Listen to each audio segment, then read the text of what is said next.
You guys look like... What do they look like, Jimmy? Dorks. They look like a couple of dorks. Get those birds! They're coming to get you, Barbara. What? Are you kidding? We got us some family here. Can you dig it? Can you dig it? Can you dig it? You are listening to the In the Mouth of Dorkness podcast. Here are Brad, Lisa, Brian, and Darren. Welcome to another edition of the It Modcast podcast. Joining us is Brian Young. God, I love being a turtle! The Turtle Dork.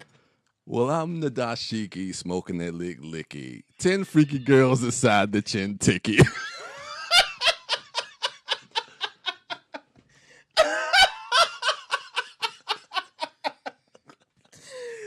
And also joining us is Lisa Gullickson. Quick, suck it before the venom reaches my heart. Wife Dork. Oh, I have two quotes and I don't know which one to Both. go with. Okay, here we go. Here's quote number one. It's time to protect your nuts, guys. Quote number two. I ain't your pal, dick face. And also joining us is Brad Gullickson. And for gosh sake, watch your language. That's not going away anytime soon. Mouth Dork. Come to me when you're ready, Brian. Come to me and get my juice. And I'm your host, Darren Smith. Warm. Warmer. Disco. The Disco Dork. And welcome to the It Modcast podcast. Yay! Shit, I didn't know you knew Klingon. That was a Missy Elliott. That was Japanese. Yeah, but I was in the beginning of Missy Elliott's songs. I was about to go into it. Uh-huh. But what movie was that used in? I don't know. Go into it, Brian. Go into I it. can't remember the song. What was Missy Elliott's song? Was Headbanger. that? Headbanger. Get your freak on. Yeah, that was it. All right. All right. Tomb Raider. Yak it to the yak. That's the only Missy Elliott I know. That's from her latest. From her comeback. Her comeback track. Welcome to another edition of the It Modcast podcast. Yay! Yay! How was everyone's weekend dork? Not all at the same time. Brian first. It was good this morning. Are you sure? Yeah. You got it all in the morning. Yes, I That's did. some really high level procrastination. Exactly. That's What was that's my cool middle this name. week? Wizard World put out like a call to their Twitter followers asking for recommendations of podcasts that could potentially go and live stream from their conventions. And I was like, shit, Itmod needs to be on that.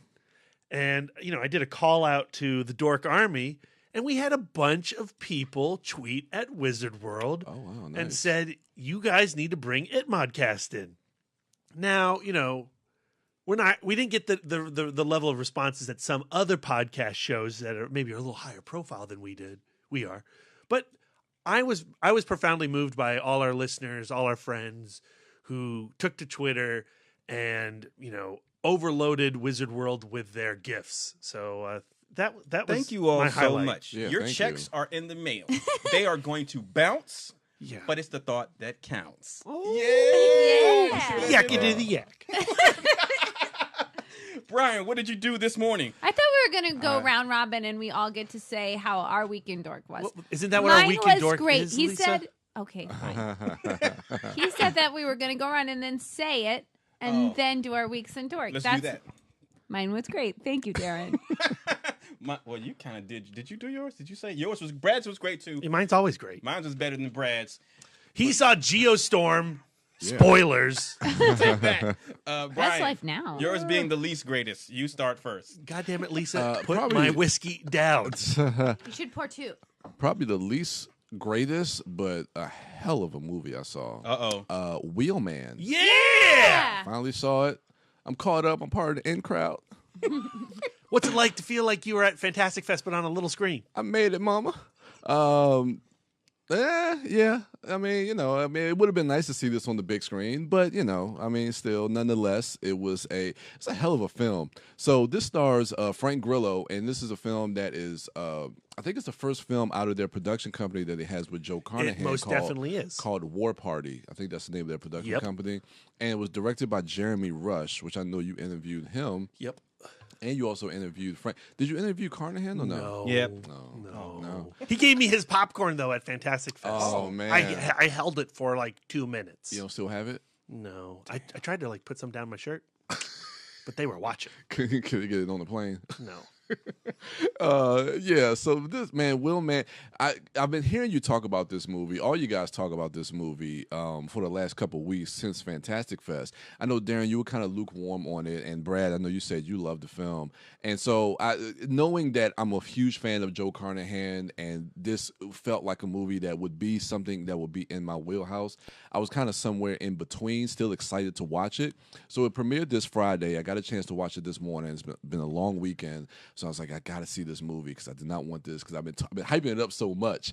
I was like, if I don't watch it, then I know somebody's going to call me out. So, me. Yeah.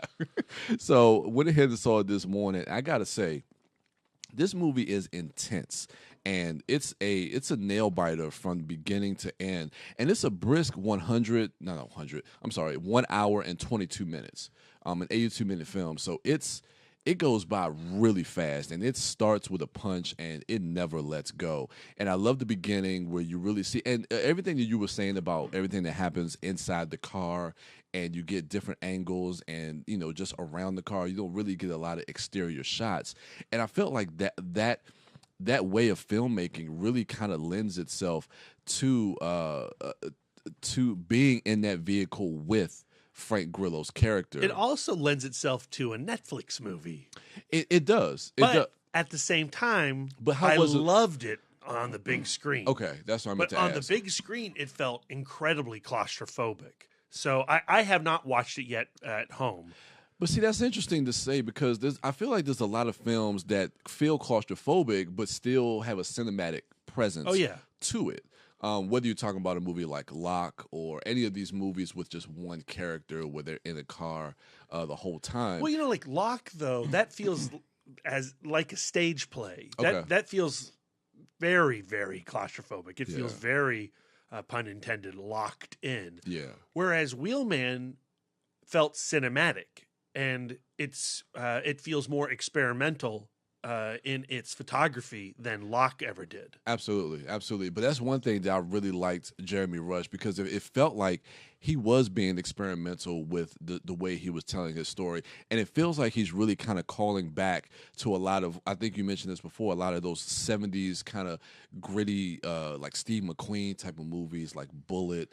So it really felt like, and I like it because of Frank Grillo. Frank Grillo really carries this movie, and he just feels like he's one of those man's man type of, this kind of like this guy that has this very hard edge, but he's still able to kind of convey this vulnerability and this heart about himself to really kind of draw you in to kind of like his plight and like the conflict that he has as a character. Well, initially it seems kind of silly, the setup with his daughter on the phone, and she wants to go to a party, and he's out on the job, and he's trying to parent through his cell phone, and it feels like a device. It feels conventional, like we would expect that. Right. But what they do with that device. That's what I was going to go with it. It's like when you get to the end of this film, and instead of that just being a device to kind of really just flesh out his story and his character,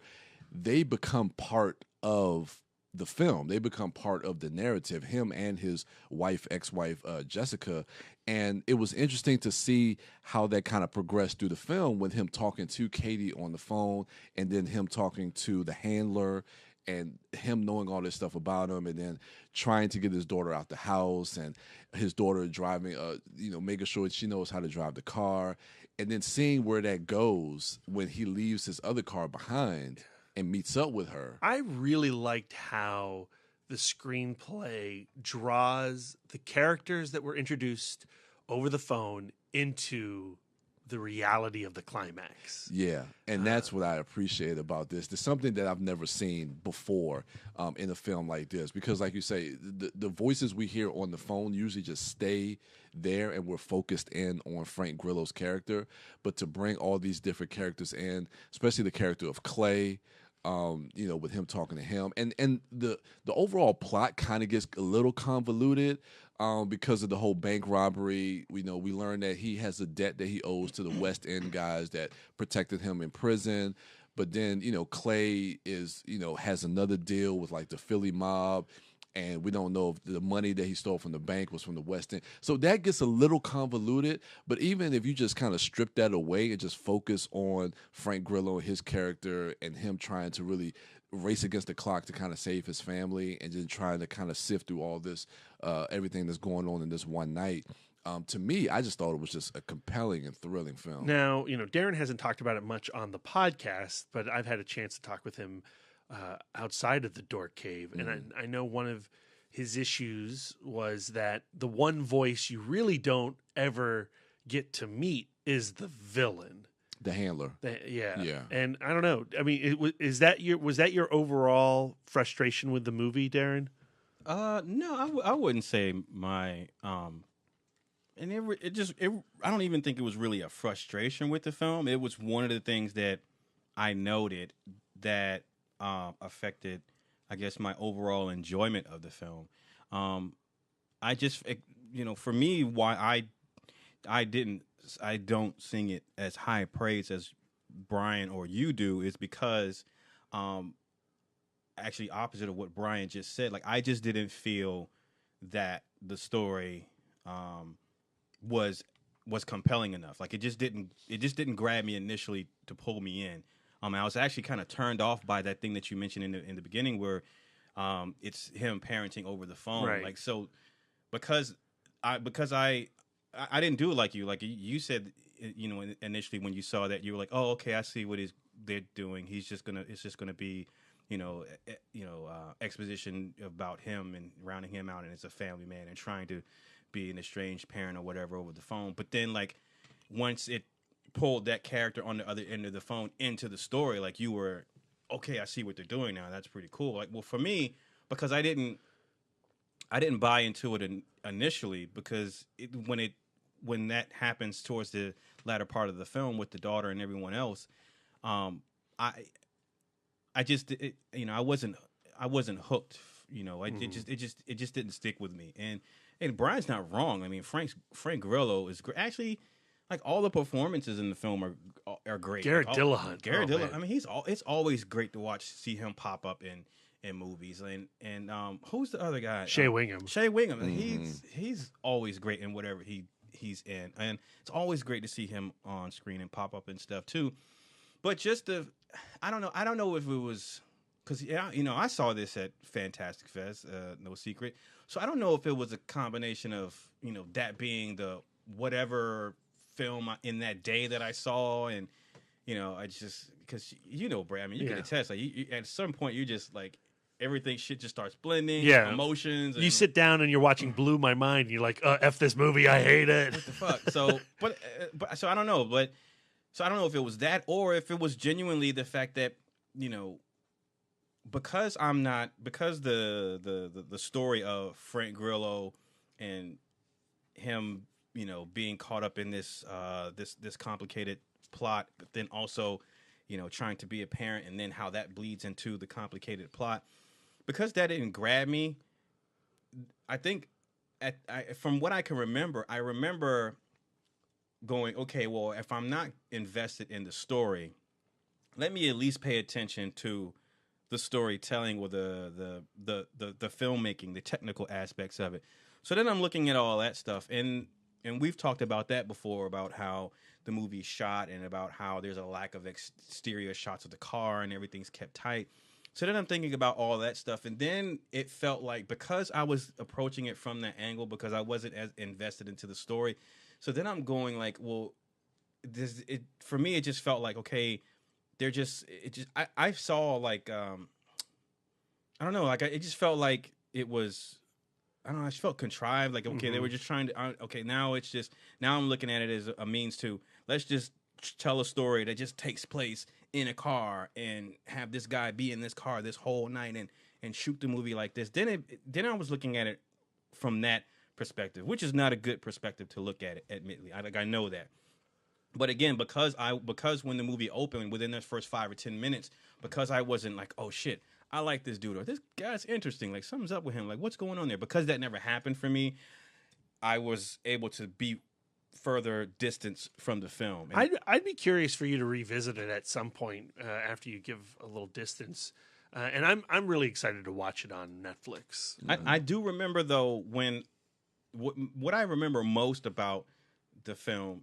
I remember, as far as my experience watching, I do remember perking up towards the end when the daughter is actually physically brought into the story. She's in the car, the scene in the garage. And I remember Caitlin Carmichael's great in it. Oh yeah, She's she really is good. absolutely. Again, all the performances, all the characters. But I remember like sitting up and waking up like out of my haze and paying attention to what was going on. That's why it was noted to me at the end where the guy on the phone, you get the voice on the phone in person, but he's still like it's still kept distant, and that is where I was able to go, huh? That's odd. So I don't know how I feel about that. There's a confrontation that occurs that's all from the point of view of his daughter, and it's Frank Grillo with that Molotov cocktail. And in any other movie, you would be with Grillo in that moment, and to watch that scene through the daughter's eyes, I thought was really interesting. And that was something I picked up on watching it, is how the movie shifts point of view from Frank Grillo's character to his daughter's character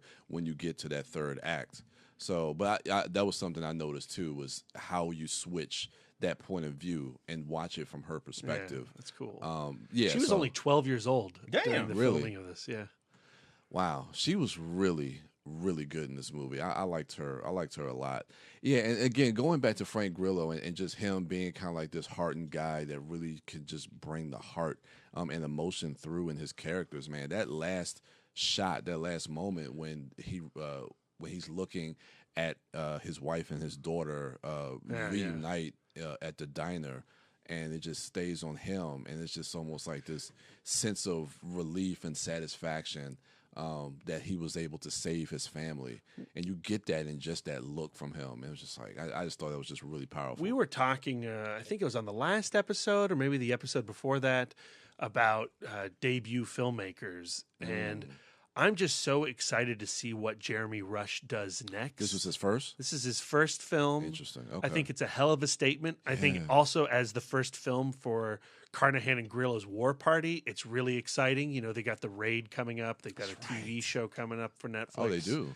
And yeah, I mean, you know, these guys, they make the quote unquote man's man movies. Yeah. The Spike TV movies. Yeah, but you know what I would say about that? If you look at Wheelman and if you look at The Gray, even Smoking Aces to some degree, there's a lot of emotion to these dudes, and that's what draws me to them. Like I said, initially with Smoking Aces, when I saw that in 2006, I wasn't really on Carnahan like that, but seeing again, getting to the end of that film and seeing Ryan Reynolds and how he's able to kind of bring the emotion and heartache into that character in that moment. And I was like, this is just some crazy, wacky action movie. But at the end of this movie, I'm really feeling for this character.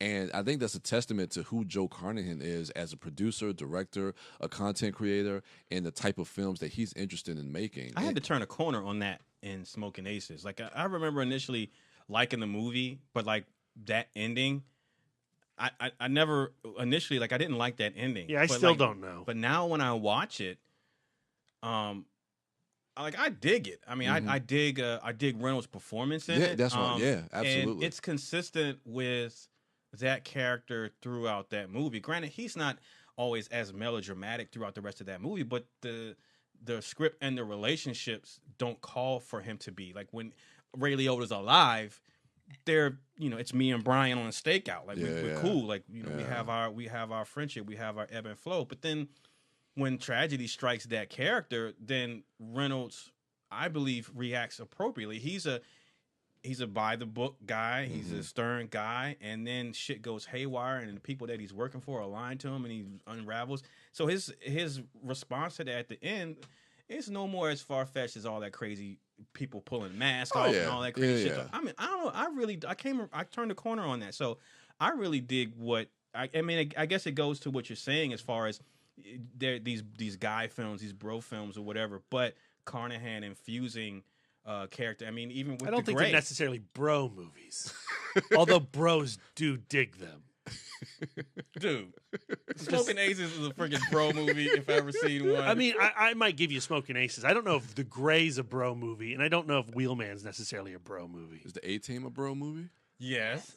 Maybe. but even with The Gray, like that's a movie that's it's about the men and exactly being the alpha. There's a difference that from alpha movies to bro movies. Oh, I understand that, but I'm separating that right now. But what I'm saying, my point was with The Gray, you have a movie with all these guys being like the hard guys and standing up to the elements, and Frank Grillo again in that movie, being the guy who I ain't afraid of shit, but then ultimately revealing himself to be someone who succumbs to the circumstance. But Joe Carnahan carrying managing both of that. So and he does it great, and that's why you say War Party. I mean, The Raid. I'm not big on like remakes, especially foreign remakes from foreign films. I certainly don't give a shit about a Raid remake. Yeah, and neither do I. But with Carnahan and Grillo attached to it, it does pique my interest. I'll a lot watch more. it. I just wish it wasn't The Raid. Don't call it The Raid. Call it I watched Geostorm today. I have to watch The Raid remake. If you watch Geostorm, you gotta watch every movie. I'm contractually obliged. I gotta go see Madea Boo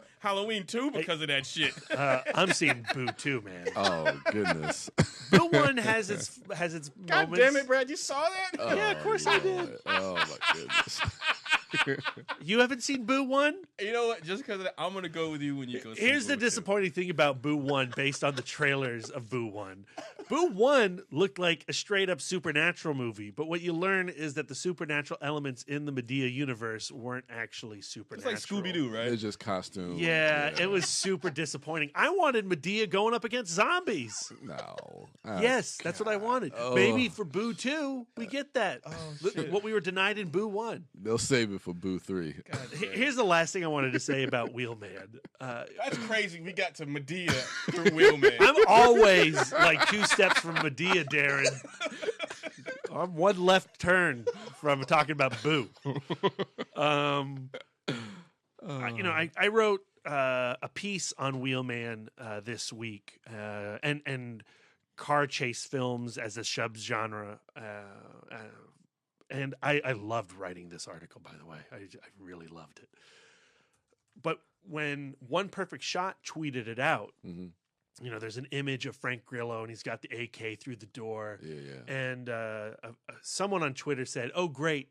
The last thing we need right now is another white dude with a gun." And I recognize that.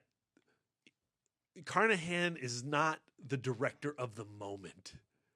But in the realm that he inhabits, he is a master. Oh yeah. And that's it. That's it.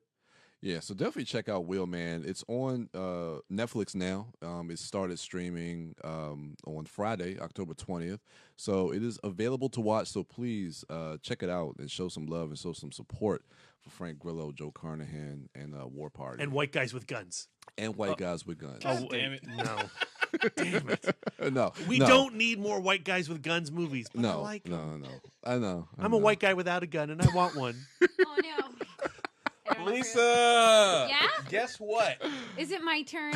How was your weekend, Dork, boo? My weekend, Dork, was wonderful. Thank you for asking. Brad and I last night went to our first Dismember The Alamo. Ah, yes. Which is crazy that it was our first fucking job. I know. We have not. It has not been an opportunity that's been available Brad, to us. You didn't go to the one like I've never gone to one. No, it's always like it's just always interfered with. It's always like a weeknight and. Well, it's yeah. This time of year in my day job is a tough time to get a weekend away. But they started it at 5 p.m. this year, so that gave me an extra hour to break the laws of speed to get to the Alamo. Yeah, that's right. And he's got the T-shirt to prove it. You hear the zip? I'm wearing my. I see it. Isn't that a freaking sweet T-shirt? Nice. Now you got to get a black light. Yeah, that's right. So we got to watch 3 creepy horror films that got us in the spirit of Halloween. It was 3 really weird movies to watch back to back. To back. They weren't like the most like the cohesive trilogy that you could possibly have. But now, like, after, like, having the Fantastic Fest experience and doing Lost Weekends, I'm used to, like, watching, 27 movies that have nothing to fuck to do with each other. Sounding like a professional event over there. Okay. And you're like, 3 movies? That's not a lot. I was... Suspiria ended, and I was looking around like, who wants to hang out? Okay, Lisa, I want to see all another girls film. I think that it definitely helped that the first 2 movies were, like, super 80 tight, minutes, 80 minutes, 90 minutes. Wait, freaking the second movie was 90 minutes, like 80 minutes? Yeah, it just felt really long to Darren. Because we saw that at John Ripley's. Anyway, sorry. We're going to talk about that in a second, Yes, Darren. the I want first movie. to get your brain damage opinions. So the opening film was a favorite of Brad's, and as I was watching it, I had realized that I had actually walked in and out of Brad watching this movie probably once a year. I watch Madman once a year, easily. Yeah, I think for Valentine's Day, I'm going to learn that Madman Mars song and sing it to Brad at 2 in the morning when he least expects it. Madman Mars. I don't even know. Okay, so the story of Madman is like, kind of your typical 80s camp horror, except for all of the like campers are like 8 to 30 years old, and all of the camp counselors are like 49 on the dot. Like the ages of these characters is nutty. That's a pretty wide age range. Yeah. So it takes place at Camp Crystal Lake. Camp Crystal Lake. Brad's got all the deets. No, it's not Crystal Lake, Lisa. That's where Friday the 13th is. I'm just being agreeable. But it is absolutely a wannabe Friday the 13th movie, right? So Friday the 13th predates Madman? No. Madman's after the first Friday the 13th. So Madman is 1981. Okay. When's Friday the 13th? I think is that 1980? Maybe they're the same time. Oh, we'll have to look that up. Oh, man. Keep talking, Lisa. And it's just like they're at this camp and they're around the campfire telling stories. And the guy who owns the camp, whose name is I don't care, tells a story about Madman Mars, who was accused of murdering his wife or something. So the deal is that Friday the 13th was 1980, so it's a year after the first one. And they wanted to take the Cropsey myth from, New York and Jersey region and tell a spooky slasher story with it. But, the Weinsteins were making The Burning at the time with Fisher Stevens and Jason Alexander, and that was a Cropsey movie. So they said, okay, well, we can't call it Cropsey. Let's call it Madman. And the film opens up. It's got this awesome title card. This it's like stencil. a silhouette of a deep red forest and a black background. And the trees are hands. They're like claws. As the credits are going on, and the synth score is like da na na na na na da na na na is laughable. Fuck you! It's great. It is the worst, and as it's playing, the best. As it's playing, my eyes are rolling, and Brad's like, "Just you wait, it's got lyrics." Well, because what I generally think this is spooky. It goes from this crazy synth title card sequence to the campfire with TP, and TP is singing a campfire song about a guy out in the woods. He's like, he's around the corner, he's gonna get you, and the way it's shot. And as he's singing, the images are fading to moments that are going to happen later in the movie, with like a guy getting hit in the head, body falling on the ground, a decapitation, and you're like, oh no, they're calling forth the madman spirit. Don't do it. And then TP finishes his song, which is rad and catchy. I just can't at this moment think of the lyrics. You then have the counselor, the owner of the camp, tell the tale of Madman Mars, who butchered his family, went crazy. He was in a fight one day and had half his nose bitten off. So yeah, and it ended up with the townspeople coming in and capturing him and hanging him. Right. And so now he haunts the forest. And he if got you hung because he got in a fight. he got hung because he murdered his family. Oh, okay. So yeah. You gotta lead with that. I thought that like it was implied. Hanging him was kind of gilding the lily. The I town guess. deserves to die. Okay, but you're right. Well, the camp anyway. So if you say his name above a whisper, you summon him like Beetlejuice, but you only have to say it once and kind of loud. And what's awesome is, they have to jog back to the campgrounds, and when they're doing that, one of the kids, Richie, he sees Madman Mars moonlit in a tree, and the synth score is like. And it makes that same sound like 27 times. That's an understatement. And Richie go, who the fuck said Madman? Oh my God. Richie, he's so transfixed that they run off without him, and then Richie gets lost in the woods. And the guy who's like, this guy's like, I'm in charge of taking the boys back after we put the campfire out. And he's in charge of like 4 guys, and he doesn't notice that the oldest one, who's about 37 years old, is missing. Wait, so Richie's not a kid? No, he's like 37. He's old dude. Brad, you gotta leave with this shit. So they get back to camp, and in movie time, it takes like 1 minute, all right, to get back to camp, and Richie's lost. And you would think Richie would be the first guy to get killed. Richie survives the movie. Whole thing. The whole movie. That's awesome. He really, his getting lost in the woods is what saved his hide, because everybody else gets fucking killed. Well, you do see a scene later where he goes into the Madman Mars house, and I guess he sees the corpses, and he freaks out, and then he wanders off in the woods. But while he's lost in the woods, everybody's Madman looking Mars for him. is killing everybody that's looking for Richie. I like that. And I love that. I think that's super fun, because like at the end when Richie shows up and he's like, Madman, you're like, you made it, Richie. Why does he say it though? But yeah, dude, when Richie says Madman Mars, it's got to be ADR, and it's some of the wackiest ADR that it's definitely. I mean, it's dubbed. It's funky, and it's like they got a child to say it, because it does not sound like Richie. Madman Mars. But then you have, the film, after they lose Richie, TP's not at all concerned, because he wants to get it on with Galen Ross from Dawn of the Dead. Oh.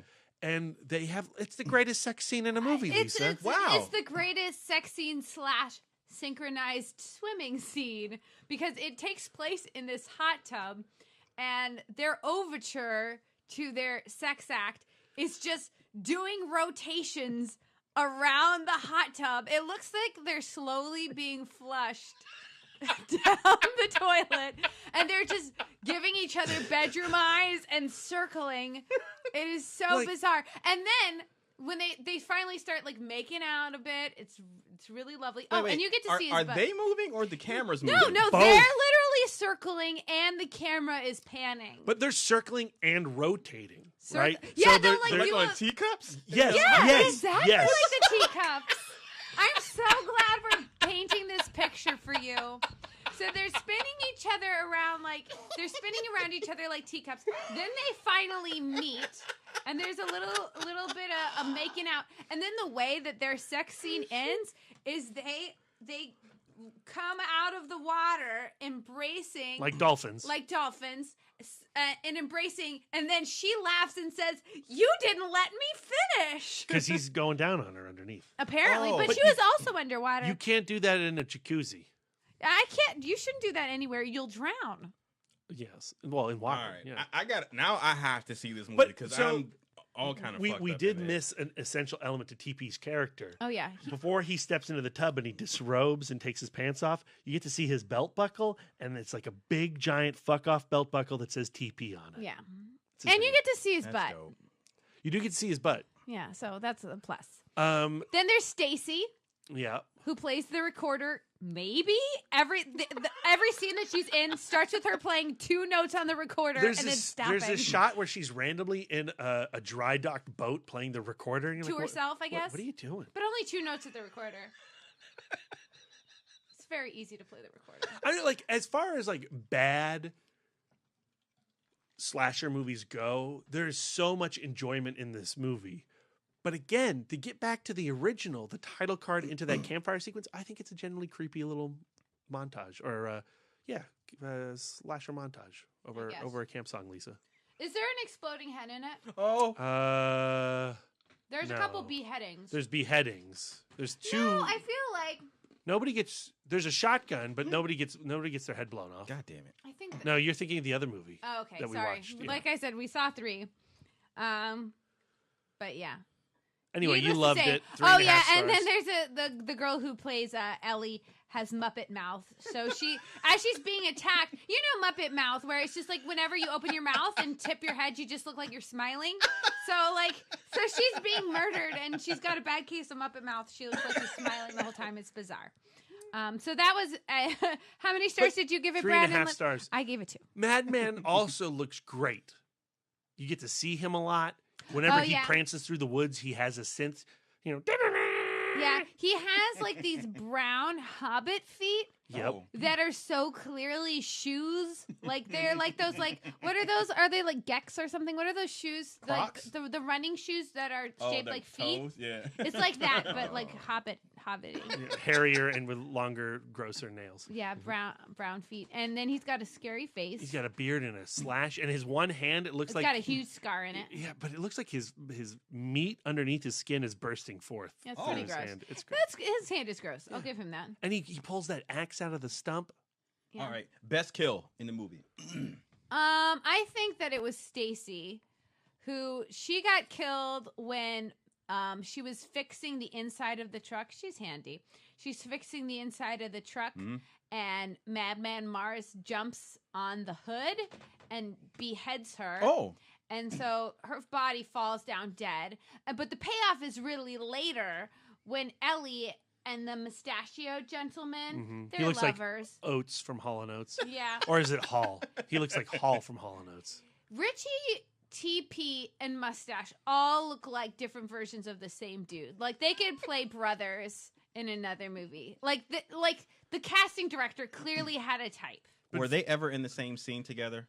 They were, yes. they were, Okay. but it could have Head been to head. tricks.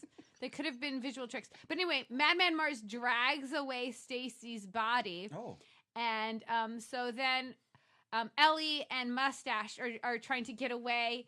And, like, of course, the truck's not starting. And so, like, Mustache gets out to see what the problem is. And he opens the hood. And it's Stacy's head is clearly obstructing the mechanics of this thing. But when they turn the engine, Yeah, you it just makes hear this this, like yeah, it's like sound this- like no, a no, really it sounds like a squishy- watermelon like trapped in like a a squishing blender. sound. And then he's like, Ellie, don't come over here. But of course, what does Ellie do?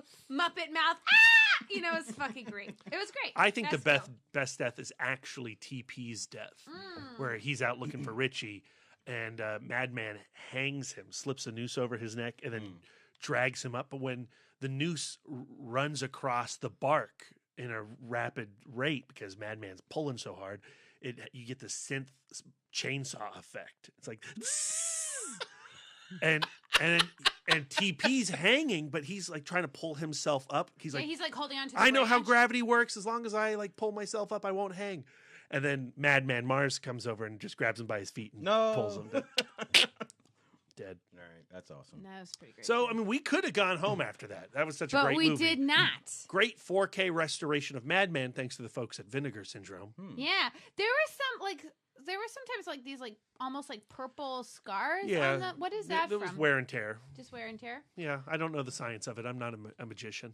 So, the second movie, Oh Darren and Brian, I'll let you in on this. You'll be so proud of me that I sat through this movie because I stayed through the 1988 classic gross out horror film Brain Damage. Hey, Brian, I just want to give you some of my juice. Put me on your neck. Now, this is one you initially So walked out I had on. walked out of this during Psychorama because it was billed as being like this gross out film. It's like a cautionary tale about the dangers of euphoric drugs. I think Nancy Reagan directed this.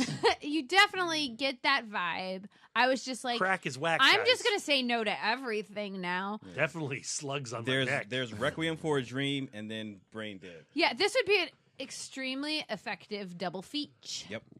But I had walked out on this movie because I just could not take, like, I did not know if it was going to be super vomity, and I was guessing that it would be, and it was. So before, like, early in the film, there's this elderly couple, and they get Mr. Hanky Aylmer taken away from them, and so they go through Aylmer escapes. He's done with them. And they suffer like some withdrawal symptoms, so they're like doing a Madman interlocking lay on the ground. That's something we didn't even touch on. There's so many gems in Madman. They're like, you know, when they're like laying down, but they're interlocking their heads like a beautiful which is also human in Requiem puzzle. for a Dream. What? Yeah. But they're like lying down and they have just foam coming out of their mouth. That's right. And that was the point where I left, because I'm like, foam isn't V, but I just still don't like it. And if they're doing this so early in the film, so I just walked out.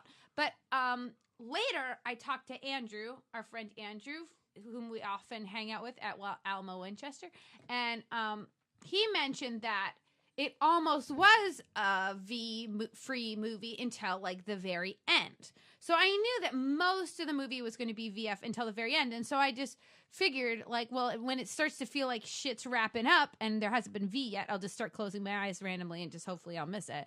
And luckily, like, you know, this is a story about like getting off. Like, so Aylmer is like this little monster who's like has like this ancient history. But he talks like this. Hey, Brian. He has a really sweet little voce. It's so sweet. But then like he has this thing where he like locks on your neck, and he's like, he has like a little piercing proboscis thing that comes out of the back of his throat. He gives you the blue juice, and the blue juice gives you like hallucinations and euphoria. And then while you're in that euphoric state, Aylmer goes around and like eats people's brains and stuff. So, but the story is, you know, like when you're on drugs and when you're dependent on like chemicals, you don't realize like that you're hurting the people around you and blah, blah, blah, blah. And so eventually we get to the scene where he tries to like train spotting, get off the blue juice. And I was just like, well, that scene wasn't so hot in Train Spotting either. So I'll just close my eyes through this whole part, and I was safe. So I didn't see any V. Thank you, Andrew, in retrospect, because your little tip had me. Yeah. But how great was Aylmer? Super adorable. I think that he would be super gross and scary if it wasn't for those baby blues. He had like these like cute little eyes, and they were shaped like they're like little footballs. Eyes. Yeah, like vertically shaped footballs. No, yeah, they're like little. They were slanty, but they were like friendly. They're just like friendly eyes. And he had that great voice. And the voice. And he had yeah. I don't know what your problem is, Darren. I enjoyed the hell out of this movie. I thought it was super fun. I don't know if I want to give any. Darren's nodding. Yes. Brian Loy introduced the film. Our wonderful new creative manager. I mean, he's been creative manager for a while, but to me, his novelty has not worn off because he is such a charmer. But he introduced the film by saying it had one of the best blowjob scenes in movies. He's not wrong. Super wonderful. It's nuts. warded me off drugs and blowjobs. I'm like, that looks dangerous. I'm not down. Practice safe oral sex. Don't let monsters in there. Don't let monsters in your mouth. You know, like, don't just pick up a guy at a party and down his monster. Exactly what you're picturing in your mind, Brian. It cannot be what he's picturing in his mind. It's literally impossible. Well, in my mind, I'm picturing it's exactly what Brian's picturing. So oh my God, that's some Inception shit. A monster dick? Aylmer looks like a big penis. He does not look like a penis. He looks like a turd. He looks like a penis turd. Okay? He looks so like... imagine a penis turd coming out of some dude's fly. You're expecting a penis to suck on, and you're sucking on Aylmer. But while you're sucking on Aylmer, he's pulling your brains out. Don't. So Brian's getting fate. What? I have a Blu-ray of you for you. No, I'm good. Yeah. I'm good.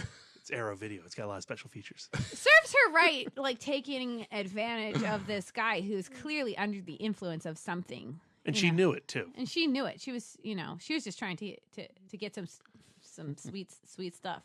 Okay. Anyway, she has. I'm sure she has daddy issues. I don't know what's going on there. But I really enjoyed Brain Damage. Did you? I did. I thought it was fun. Yeah. Yeah, and I thought that the main guy, the main actor, The guy who played Brian. the guy who played Brian, what's his name? The guy Rick who played Hurst was very handsome, as was the guy who played his brother, also handsome. Now, this is the director who did Frankenhooker and Frankenhooker. What else? Frankenhooker. No, he's done Frank- Basket Case. Did you see the Basket Case? Henenlotter. I mean, I've seen Basket Easter egg? Case. Yeah. I mean, in this film, when he gets on the train, Oh yeah, the basket. Yeah. Yeah, I've those never movies seen. are freaking nuts. I have Shared not seen Basket universe. Case. Yeah, that you know, I don't know. Like, if this is your kind of movie, I think it's a pretty great movie. I think I mean I would never like pop in Brain Damage like at home. Like, oh, I have. Oh, I would. Really? Just Yeah. by yourself? I'm saying, like, if it's Halloween time, I've just finished watching Madman for my annual watch. What are you watching next? Yeah, Brain Damage. This was your first watch of Brain It Damage, was. right? It Really? was. Yeah. Oh shit! Wait, but you said you own it. I was lying. Oh, sorry, Brian. You don't get to watch Brain Damage in Blu-ray. No, but maybe I will one day. Yeah, I don't see why not. It's charming. Now, And the we want the final action film, figures. Suspiria. 4K restoration, the new 4K restoration. Oh, look, right? an actual masterpiece of a movie. Yeah. Dario Argento. Mm-hmm. I don't know why I pronounced it like that. Dario Argento. With prestige. So this is apparently what other Dario Argento movies have I seen? Phenomena? Do do do do do. No. I missed that in my mind.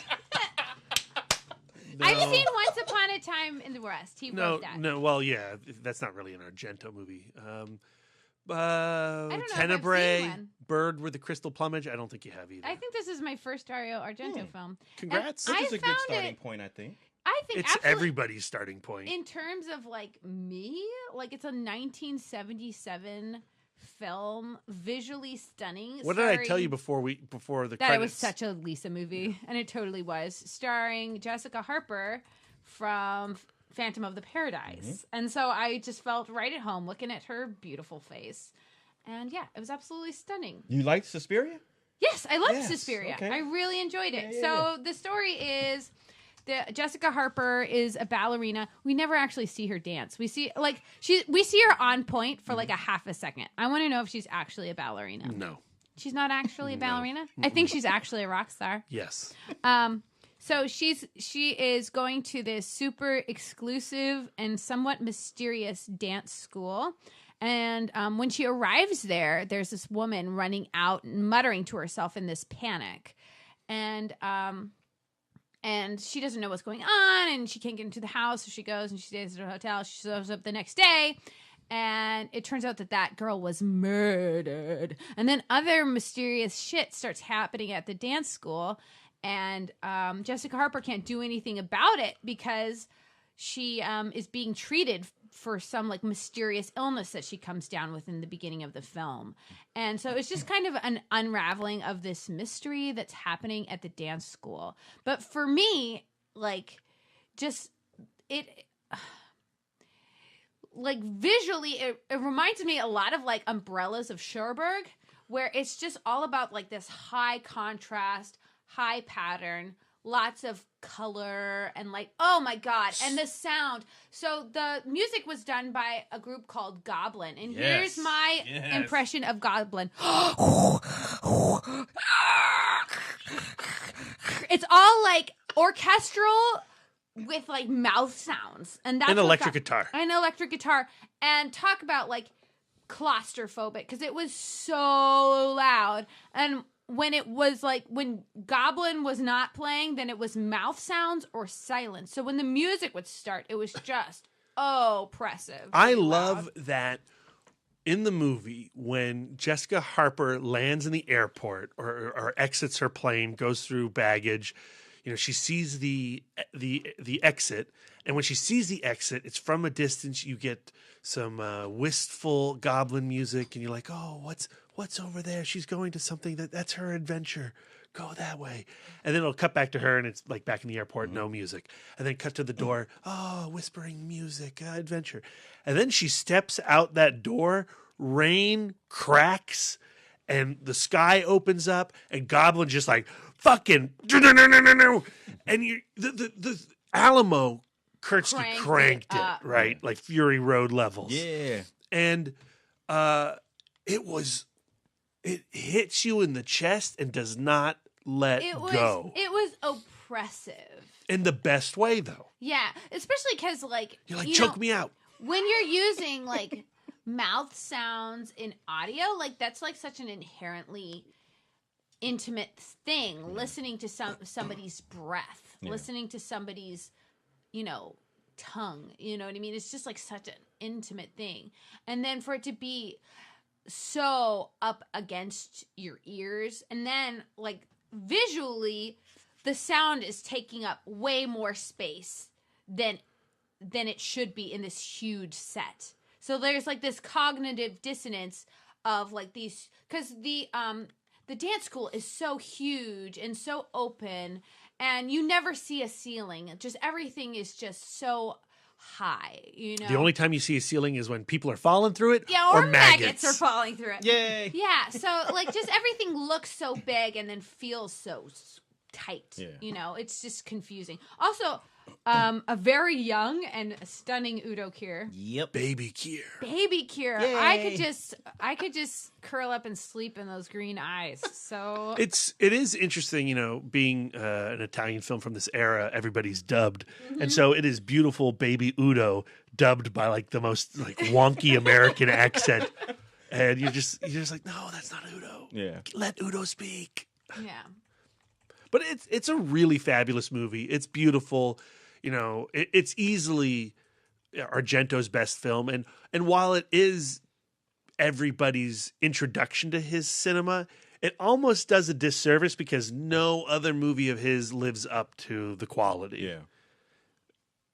And were you satisfied by the resolution, the mystery? Yeah, I thought that it was a pretty good mystery, and I like the fact that they brought back the woman from the beginning, even though it was kind of like in it, like she was muttering something, and like Jessica Harper, as she's like thinking back, she starts recalling what she was muttering about. That's not actually how memory works. You know what I mean? You don't just uncover new information from your memories, but movies it does. Yeah, in movies it does. And so I found that very interesting. I found the whole idea of the school being very, very interesting. I just wish I wish I had seen more dancing. I was like, why wasn't this a musical? I don't know. Why didn't I get to hear Jessica Harper It is sing? a cinematic feast. It yes. delivers on everything a movie should deliver on. It could only exist as a movie.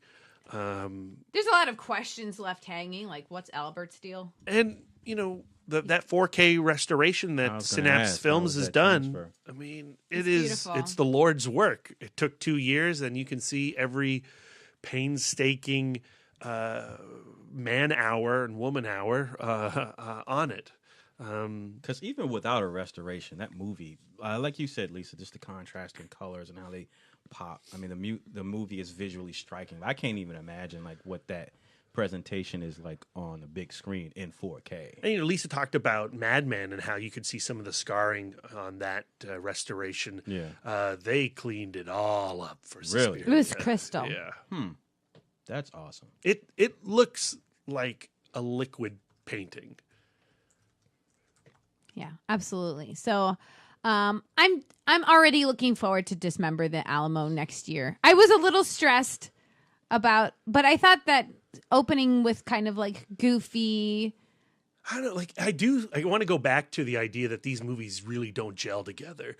I think as an experience, it's a total blast, but I would never program them at my home.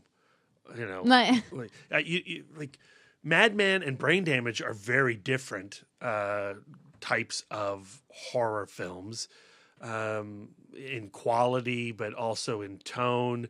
And Suspiria's art. Yeah, but you got kind of like just a tasting. Like it's almost like a party mix. You got your pretzel in there. You got your Chex. Yeah, that weird little cracker thing. And you thing. get the weird turd-looking thing. I know dude. What kind of party mix are you I'm just saying that Brain Damage was in there too. Oh, yeah. Are you talking about Elmer? Elmer. I never want to reach my hand into party mix and get Elmer. I thought you were talking about food. Like, wait a minute.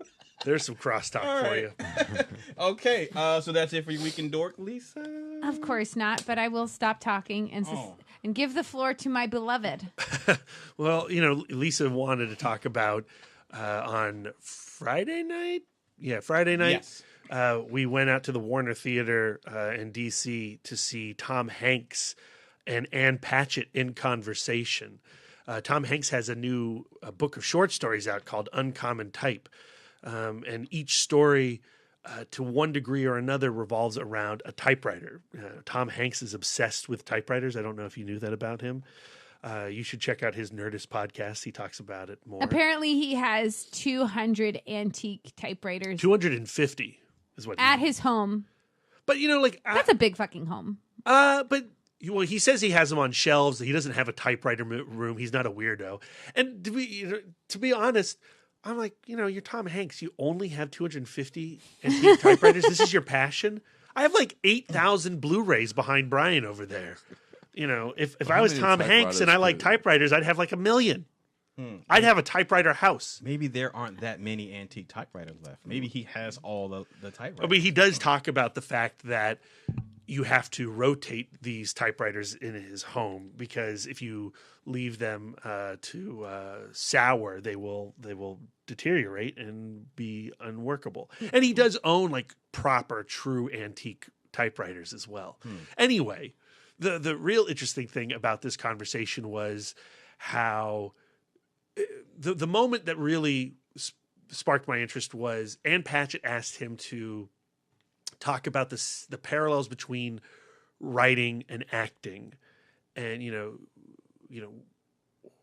and at some point Ann Patchett asked him about teaching acting, and he responded with, "Well, you can't." Ann Patchett said that if she could go back to school, she would take acting classes because she feels like acting classes would help her as a writer because being an actor, you have to really think about the character and really get into the character. And if you're trying to write a character, you have to do the same thing, kind of fill them out with your imagination. So I thought Ann Patchett was pretty darn good at probing really interesting philosophies out of Tom Hanks. And he would respond in ways that she would not anticipate. So in this response, he said that you can't teach acting. You either can do acting or you cannot. And then, she started to backtrack. He said, I'm not saying that the acting classes aren't worth it. What acting classes taught him was to break down self-conscious. And the best class he ever had was when he was 19. Right. And he was at community college. And the teacher had this lesson in which he said, okay, next Thursday, I need you all to come and be funny. And that was like the worst assignment you could possibly get, because just to be told, all right, you need to be funny. And in the process of being funny, you have to completely shed any doubt or confusion of yourself to reach that level. Right. So the teacher was essentially just constructing assignments so that they would have the opportunity to humiliate themselves in front of each other so that they could get over that, get over being self-conscious and being embarrassed. Because if you're going to inhabit another person's life, you can't judge that life again with your own. With your own self-image. So, Tom Hanks, if you've listened to various podcast interviews that he's done, is endlessly fascinating to experience. And Lisa and I were in the nosebleeds of Warner Theater. I've never been that high up in that building, and you could still go higher. And it was sold out. And so Tom Hanks and Ann Patchett were like dots down on stage. And I literally could not see the features of Tom Hanks's face. So I might as well have been, listening to a podcast. But it was still incredibly valuable. And I felt like, unlike the podcast interviews or the TV interviews or the DVD special feature interviews that you've seen, I thought there was a level of genuineness. Well, I can't speak. Genuinity. I like it. Yeah, genuinity that he reached in this one-on-one conversation that I had not experienced before. Yeah. Certainly, he was free-flowing with the profanity. Yeah. And any listener of the It podcast can appreciate that. And the thing is, he does this thing, and this is a little bit of a pet peeve of mine, but every time he would swear, he would pause and look at the sign language interpreters to go like, what does it look like to sign language interpret Tom Hanks saying fuck? But to me, I just think that the sign language interpreters are there, to help people who are deaf enjoy right. So don't make them the show. So it's like undue distraction for those people who are actually using the sign language services for what they're there for. And I imagine, But that's like such a fucking old man thing to do. It just goes back to Tom Hanks is America's dad and he doesn't know better. But yeah, it was a really good conversation. It was 2 hours. It went on and on and on, and he was game for a long night. Yeah, he talked for like 2 hours straight. I want that guy to be my dad. I know. I love my dad, but maybe I could have two dads, like that TV show. Mr. Gullickson. What I think really makes the difference with that interview was the fact that him and Ann Patchett were coming from a place of mutual respect, because of course Ann Patchett is a very well regarded novelist, and so I think that they were genuinely curious about each other and about each other's process. Yeah. And then just as a creative person, and I think Brad could attest to this as well, listening to creative people talk about their process, even if what they do is different than what you do, you still feel like you can glean some of that for your own ends. Just the fact that, Tom Hanks does not need to be a writer. He does not need to write short fiction. He was just curious about it and compelled to do it. And he wrote a short story and he sent it to Steve Martin and was like, "What do you think of this?" And I like the phrase. He asked Steve Martin, "Is this a thing?" Yeah. And Steve Martin's like, "I think it is a thing." And I think that we could all be better about following that impulse, where if you have a creative idea, if you just have a dumb thought, why not check and see if it's a thing? Even if you don't have Steve Martin, if you just have Brian, I can just go, Brian, Buffy Bros podcast. Is this a thing? Yeah, absolutely. And it is. Yeah. Look at us. Hey, Brad, Matt. Is this a thing? It is a thing. Yay. All right. What else you got? I just wanted to talk briefly, on the Netflix tip. The Babysitter. Yeah. McGee's latest opus. Something that I was not particularly interested in watching, but sometimes it's 1 o'clock in the morning. You've just gotten home from work and you're like, I'm full of Taco Bell. I shouldn't go to bed right now. Taco Bell is perfect McGee food, it turns out. And The Babysitter's on Netflix, and it's streaming right for you. Mm-hmm. And I knew nothing about this movie before I hit play. And what I would say is, I'm going to spoil the basic premise of this film, but if you want a fun experience, just go to Netflix right now, hit play on The Babysitter. You might be surprised. Do not read the Netflix's description. Just hit play. I didn't. And The Babysitter starts off, and it's about this kid, Cole, played by Judah Lewis. And, he's probably a little too old to have a babysitter, but he still does. And his babysitter's like the hottest girl on the planet. Yeah. It's played by Samara Weaving. And they have like the most movie relationship between babysitter and Sati. Yeah, she's super cool. She's too cool. Yeah. She's doing, they're watching Billy Jack together. Okay. And you're like, what's Billy Jack? Exactly. Nobody watches Billy Jack together except for Darren and me. Yeah. And they're reenacting scenes from Billy Jack, which will come back into play in the climax of this movie. And you're like, when was the last time anyone said Billy Jack to you? Never. You were like 3 years old the last time someone said Billy Jack to you. And they have this amazing relationship. He's always super excited when she comes over. she's going to babysit him this weekend, and he also has this little crush on the neighbor girl, and the neighbor girl's like, all she does is bring her boyfriend over and has sex with him. And he goes, no, she doesn't do that. She's not that kind of sitter. And Samara Weaving does an amazing job at the beginning of this movie where you also fall in love with her, and you're like, this is the coolest. And this relationship exists nowhere out of the movies, and this is why I love the movies. And he's going to make it his mission this weekend to spy on his babysitter to see if the boyfriend comes over and they have sex. Time out.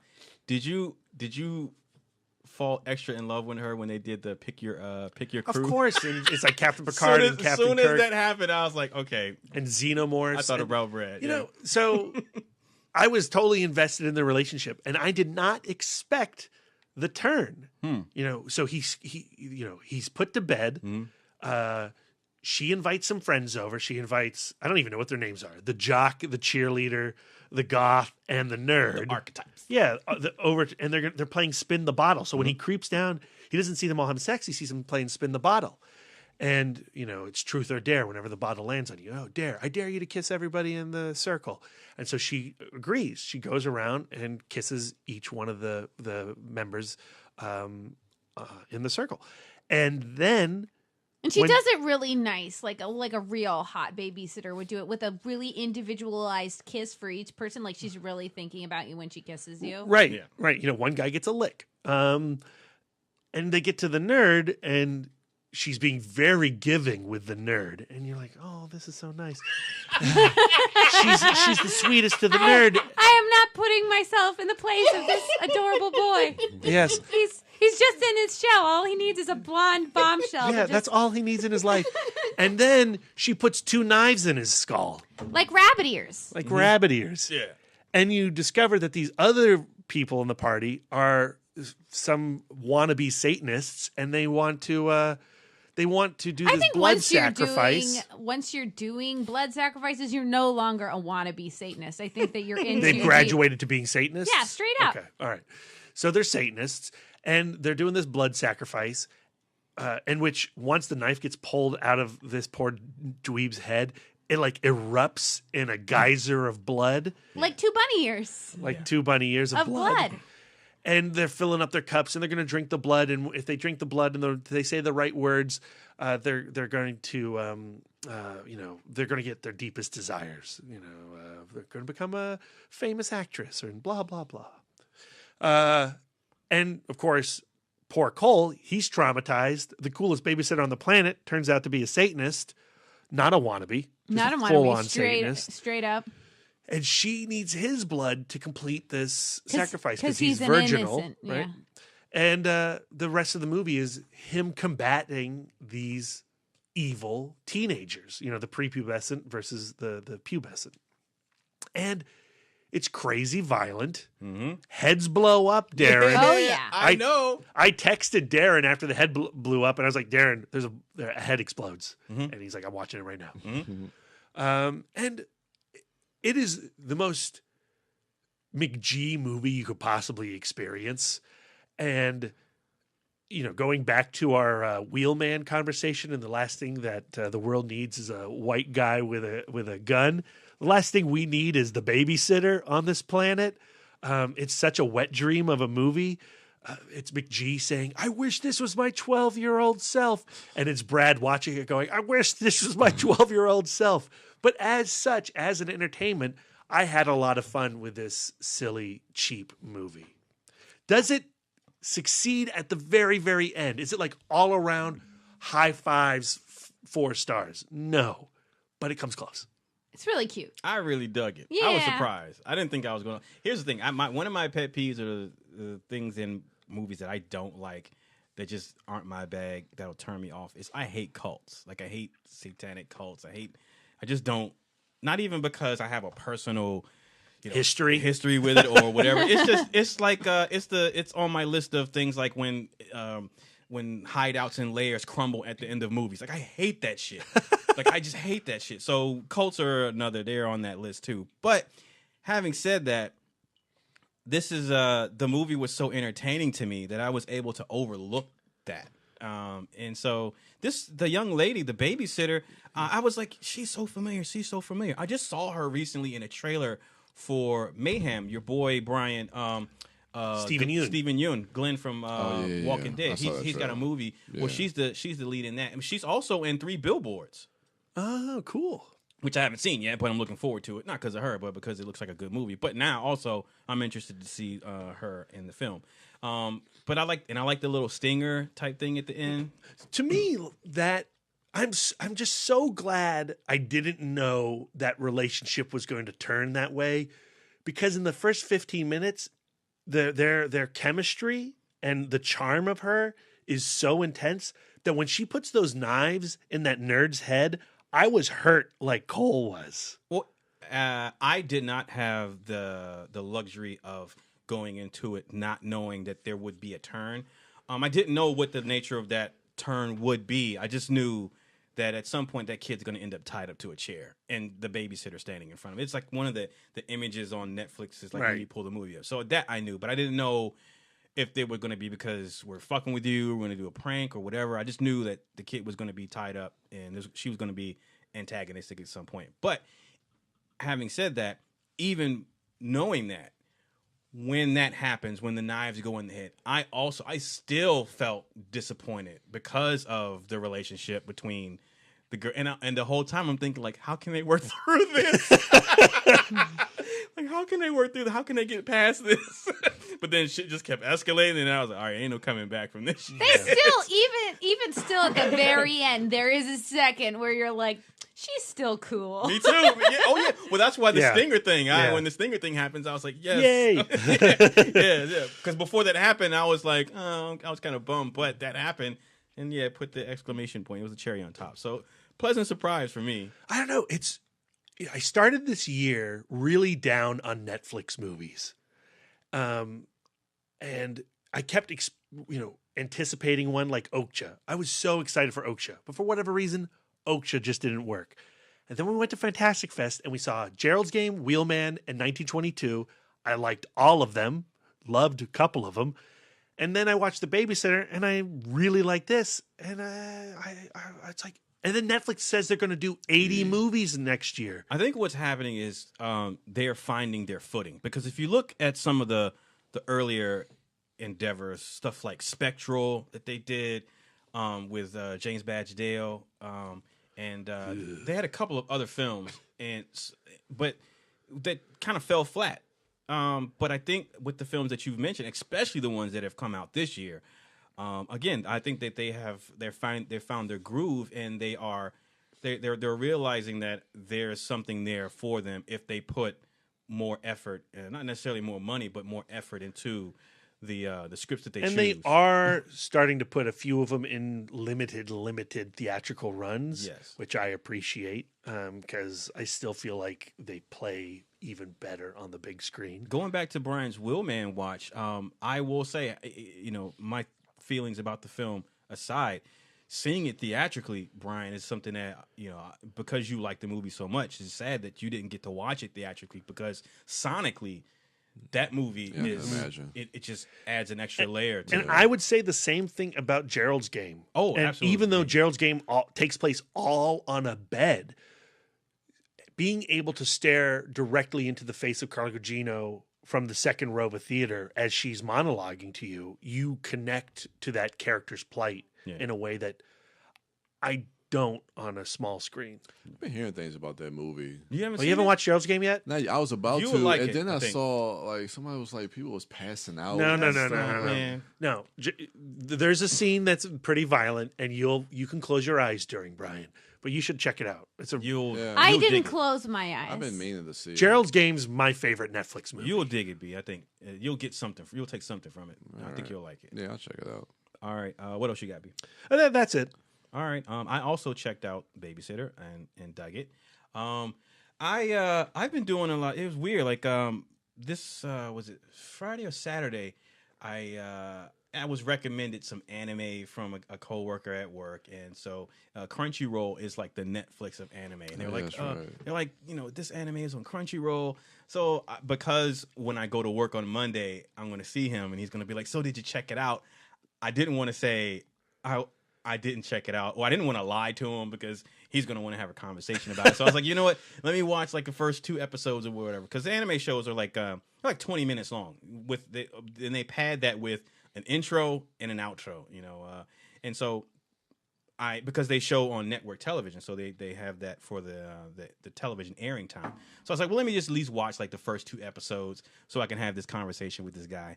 Because he's very enthusiastic, and I love talking. There's only like 2 people on the planet I can talk anime with. But anyway, so I was like, let me watch this show. So I go on the Crunchyroll, and before I can get to that show, I see a thumbnail for a show that visually, that thumbnail has artwork and characters that were visually striking to me. And it goes back to what I always talk about when we discuss comics, Brad, and recommendations or comics that I can get into is, you know, me being drawn to the artwork. As someone who draws, and I can appreciate really striking artwork and character design. So I got caught by a particular anime, and it ended up being really good. So I ended up watching. It's a newer show, so they only had the first 3 episodes. So once that was done, at the bottom, because you watch this, you may like, you know, that type of recommendation was at the bottom, was another striking image, and it's for a show called Katsugeki Touken Ranbu. And so what's cool about this show is basically it is so it covers actual historical moments in Japan's history, the Tokugawa era, the Edo era, and different places and times, and you know the pre-shogunate, post-shogunate wars and things like that. But what it does, it's almost like it's like a time cop type deal. So there's this entity that they send, I guess, like time police back through time to make sure certain significant historical events take place, so as not to disrupt, you know, the future, because there's a bad entity that wants to go back and prevent these things from happening to affect something that happens in the future that's an end game. I haven't gotten to the end of the series, so I don't know.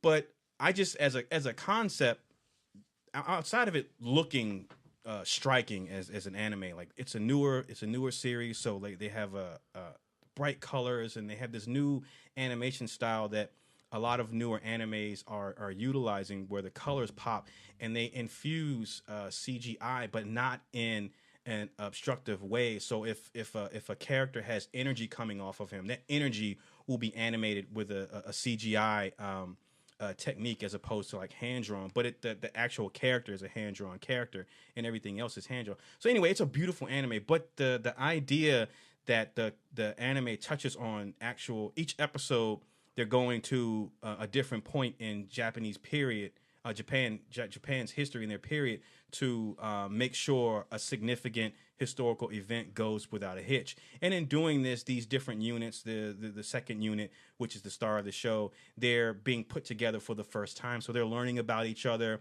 And so these characters in this unit, they are, and this is where it gets weird in Japanese and anime, like, so they're actual historical weapons wielded by true historical figures.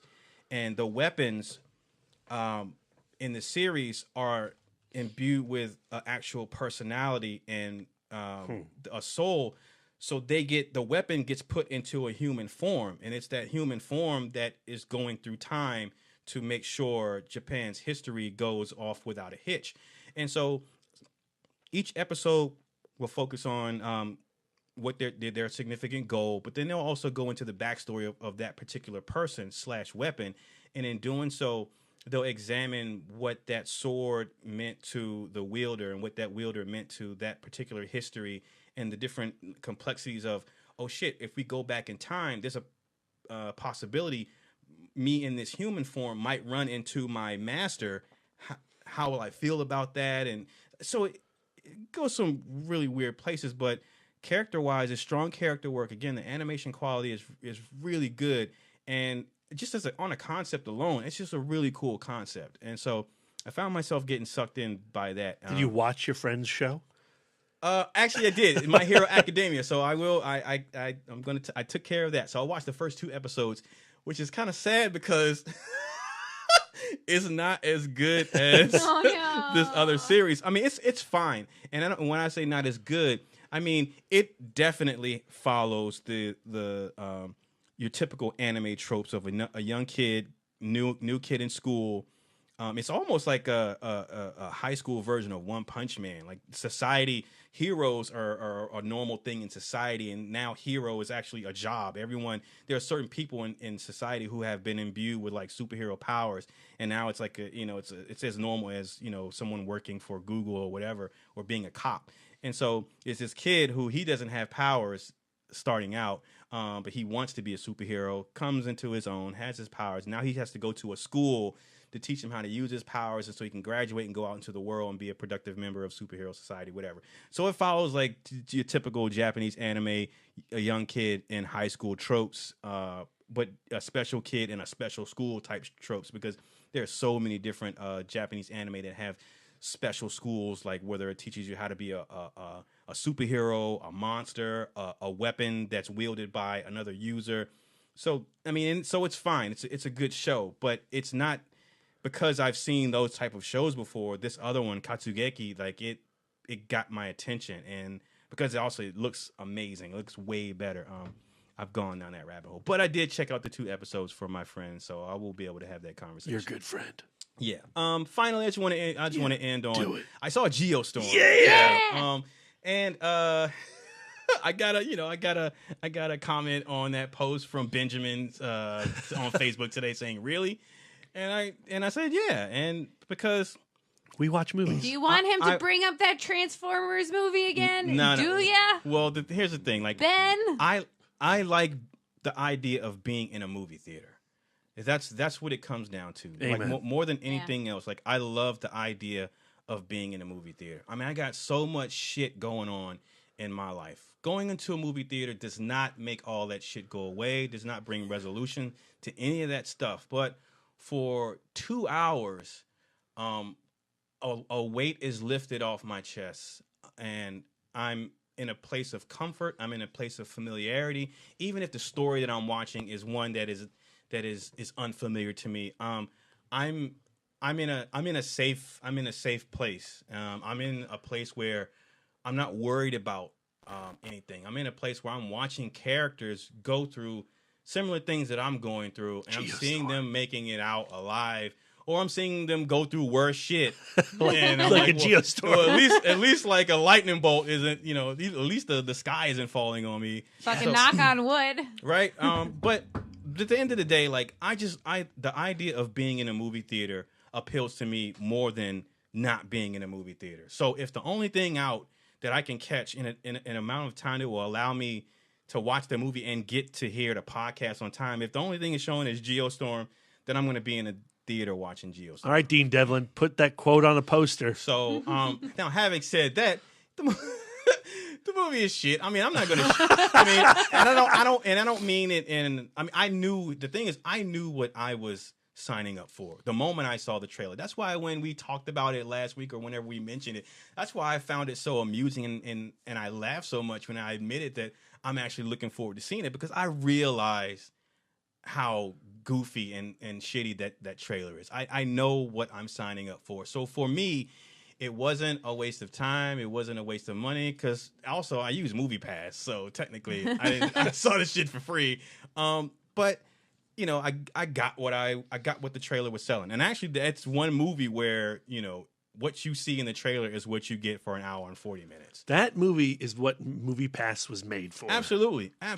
And I will continue to use MoviePass for movies like that. Like Boo 2. Like Boo 2. Now, when Thor Ragnarok trailers go on sale and Star Wars and those things, you can't use MoviePass if you're going to buy your tickets in advance. And I buy my tickets in advance. I pay full price for those movies. So, I'm helping out the actors and the filmmakers. And even with MoviePass, those films, MoviePass pays the theater the full price for that ticket anyway. So it's not like I'm stealing a movie or downloading a copy of the movie or whatever. But anyway, having said that, the movie is it's you know what? I told Brad this. I'm just expecting 2012 levels of entertainment. Did you get it? 2012 is that movie, the disaster movie. That was directed by Roland Emmerich, right? Correct. So Dean Devlin's other producing partner, right? Directing partner. So Dean Devlin is the one who directed Geostorm. And I will say this, I never thought I'd be uttering this sentence, but I prefer 2012. Yeah! I think 2012 is a better movie, if not only for that Russian character that's in 2012. And I love Woody that Harrelson. Dude. Oh, yeah, that's right. Woody Harrelson. And 2012 is nuts. It's schlocky.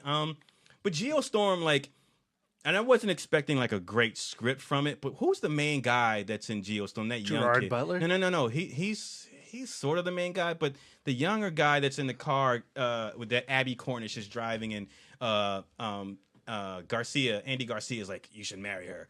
Whoever that guy is, like, he's awful in the film. He is awful. But I tell you what, Zazie Beetz is in it. She has a small role. I was in love with her, and when I saw her in Atlanta, super excited that she got cast as Domino in the new Deadpool movie. But Jim Sturgis, yeah, that guy, keep him away from movies like this. He's from Cloud Atlas and Across the Universe. Oh, right. Yeah, he was horrible. His line reading was horrible. But then again, they gave him a shit script, so it's not even all his fault. But anyway, Zazie Beetz is in this movie. Oh my gosh, she's too good for this. She was so good. And maybe I'm just biased because I just have the biggest crush on her. But I'm super excited to see her in Deadpool as Domino, Deadpool 2. But if you haven't seen Atlanta, which is Donald Glover's his series on FX, I still need to watch it. You need to check that out. Keith Stanfield is in it. Keith Stanfield is in it. He's freaking great. Donald Glover's great. But Zazie Beetz, she's his girlfriend, and she's awesome in that series. And she's awesome in this movie. And what she's given to work with is not much. But she takes that, and she is Zazie Beetz. She's great in it. So I will say that if you just want to go spend an hour and a half watching, disaster porn and seeing tidal waves topple city, I'll say this. The ocean frightens me. Like if I'm on a beach, yep, or if I'm on a boat, I'm not scared of boats, so I don't get seasick or anything like that. But if I'm on a beach, or if I'm anything, and I look out and to the vastness of the ocean, like that frightens me, because it's so, like, the idea of that much water, and you can be so minute of a speck in that and get lost in that, or that all, like, the amount of that liquid, that element, and you're just a small you, and then how deep it goes. Jaws is under there. It frightens me, right? But I love underwater aquatic life. I love the study. I love oceanography. But just the vastness of the ocean frightens me. It mirrors like the vastness of space to me. So that shot in the trailer, when the shot is the giant wave coming over the skyscrapers in Dubai. I mean, it looks corny. I mean, it just looks bad CGI or whatever. And it's the money shot for the trailer. And I see it in the trailer, and I go, okay, whatever. I'm still going to go see the movie. So in the movie, when that scene happens, so there's this guy. So what they do is they do a shot of the desert and a guy on a camel, and then in the bottom left corner, and they would do this throughout the movie. They would have like the title of the location pop up in the bottom left hand corner of the screen. So it would say Dubai, whatever. You see this guy on this camel riding through the desert, and then you see behind him, you're behind him, and he's riding towards like the city. I guess he's going towards Dubai. And then it cuts to behind him, and you see like this water coming over the crest of a hill, and then you see the wall of the ocean come up behind him and just obliterate him. And then it turns to the wide shot that you see in the trailer of the huge wave coming. And yes, it's crummy CGI, but for a moment, that Darren that's afraid of the ocean, I put myself in the shoes of, because it was from the perspective of somebody in one of those buildings. And I believe it was the building that Vin Diesel and Paul Walker jumped a car from one to the other. So anyway, I put myself in the position of somebody in that building seeing something that big, that much water. And they do a shot where not only do you see the wave coming, it's not like you just see the front wall of the wave. You see like the top of the water. Basically, the ocean has risen to the height of these buildings, and you can look back on top of it and look back off into the distance as if you were sitting on the beach. But now you're just looking at the front of a wave as well. And that shit, it made me feel so freaking uncomfortable and uneasy and scared. Like, it was just the worst shit ever. And it's like only a split second, but it was like horrifying. And I've never felt that way when watching like a disaster movie, whether it be 2012 or San Andreas or whatever. I just watch those movies. They're just like watching the Towering Inferno. But watching that one shot, seeing the vastness of all that water was horrifying for me. Good for you, Geostorm. Yeah, but then the rest of it was just whatever. Ed Harris is in the movie. And if you're going to cast Ed Harris in the movie, you're basically showing your trump card right there. I know who the fucking bad guy is. I know who did it. I know who's behind all of it. So, yeah, there's that. But does he play Trump? Is that the trump card? No, but I see what you did there. That is fucking scary, though. Yeah. But yeah, so I did that. So watch Geostorm, and that's about it. Actually, I watch more, but that's all I'm going to subject you to. Check out my letterbox for the other things that I watched. What do we got coming up this week? Boo 2. Man, I just knew in my heart and soul Friday morning, and when I was at work, that, oh man, when I get home this weekend and tonight, I'm going to be watching Stranger Things season 2. Yes. Yeah, They've got the count. It comes out next Friday. And I was pissed. Yeah, but the countdown is now on. I'm ready. Are you ready? You looking forward to it? I am looking forward to it, and I'm so excited to be looking forward to it because I was so late to watch season 1 that I couldn't even talk about it because nobody cared. And Brad still hasn't watched it. So Brad, let's watch Stranger Things I just now. bought the Target exclusive VHS box of season 1. It's so stunning. So I want you to catch. I want you to catch up. up. I'll Brad. catch I'm up. glad, Don't worry. Lisa's on board now. Brian, are you watching that show? No, I'm gonna try to finish it this week. Catch up so we all can be on the same page. It won't be like a Yeah. Game of Thrones thing where 2 years later you're excited. We're all like, okay, what? Or like a Walking Dead thing when you're excited and we have to just sit through you talking about it. Which premieres tonight as we're recording. So that's interesting. I know you wish to be elsewhere. So I think that's what I guess now. I know at least Wife Dork and I are looking forward to Stranger Things season 2. And Brad will be looking forward to Stranger Things season 2. You got to catch up. What are you looking forward to? What do you got coming up, Brian? No, Stranger Things. I'm trying to catch up on that, and there's a couple movies coming out. Boo 2. No.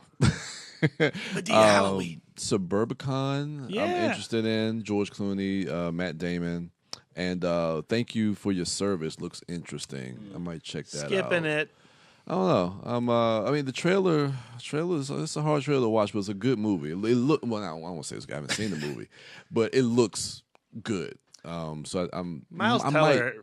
He's got to win me over. I'm the same way, but he's got another movie out already too. Only the Brave. Yeah, but it's not really. But that has Josh Brolin in it, and that's been getting like great reviews. I need to check that out. Bridges. Yeah, I might check that out.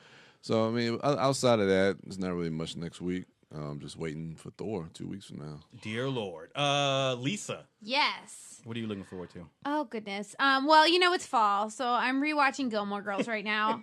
Rory's broken up with Dean again. It happens every year. It's a cycle. As it should, I suppose. What am I looking forward to, Brad? I don't know. Boo. No Boo idea. 2. I'm still in the middle of doing my, I've barely started my, for after movie diner, my horror musicals. So stay tuned. My next article will be Phantom of the Paradise, talking about Jessica Harper. Of course. So that's coming out, and Yeah. of course watching Stranger Things with my beloved. Yeah. And I'm just generally just being all around awesome. Brad. Star Trek. Jigsaw. Oh, I mean, yes, Jigsaw. Don't worry, Jigsaw is going to be seen Thursday night. But Star Trek Discovery, I'm way into right now. You're We're on board now? 5 episodes in. The 5th episode's my favorite episode of the season so far. Yeah? I love the 5th episode. And when we got done with that episode, I was like, Brian's going to love this show.